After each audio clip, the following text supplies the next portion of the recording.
other things, macroeconomics and the like. Mitch, good to see you. All right, should we start buying gift cards, give those as Christmas presents now? And so that you can use them in 2023, perhaps? And they're worth 50 or 70 cents on the dollar? Yeah. Exactly.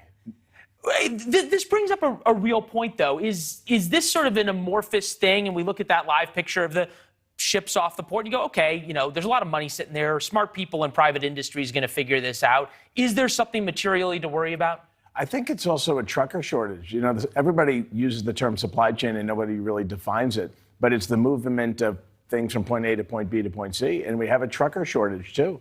I just drove from Florida to New York, and I found myself in rest stops buying beef jerky and talking to a lot of truckers, and they can't find work. There's signs in every rest stop, truckers wanted. So we really have a transportation challenge in this country, and that's the sort of the gum in the works in the supply chain. It's interesting you say that because I'm an enormous fan of Federal Express, and obviously Fred Smith, the chairman, he's a personal hero of mine.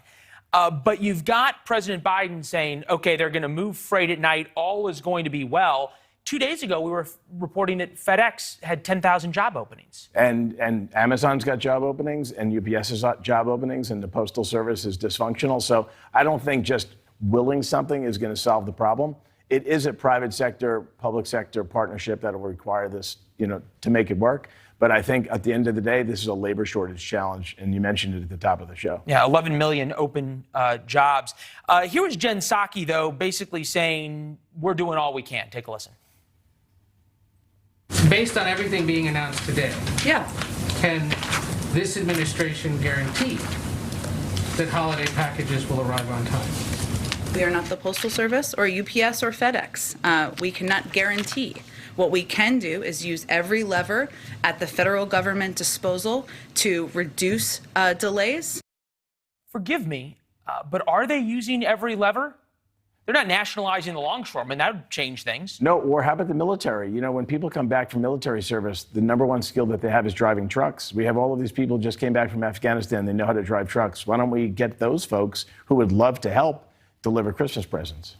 But fair to say, in terms of policy, there's other things that they could be doing. I mean, in terms of a technical idea, it feels as though there's a lot of things that would perhaps be unpopular with the Democratic base and certainly with the unions that the president and the White House could do that they're not. 100%. And I think, look at what happened, the Port of Los Angeles. That was ultimately a union snarl.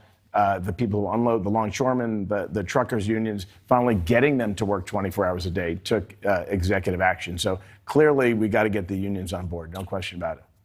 I've got about 30 seconds left. What arm twisting does the president have left between now and Christmas, which is, what, 65 days away, 68 days away? I think cooperation with the private sector as opposed to finger pointing with the private sector. And I think there's been a lot of vilification of the private sector in the business world. And I think if they could find a way to collaborate better, maybe we'd find a solution. Too little, too late? Still possible to figure it out? Still possible. There's at least Halloween candy on the shelf still.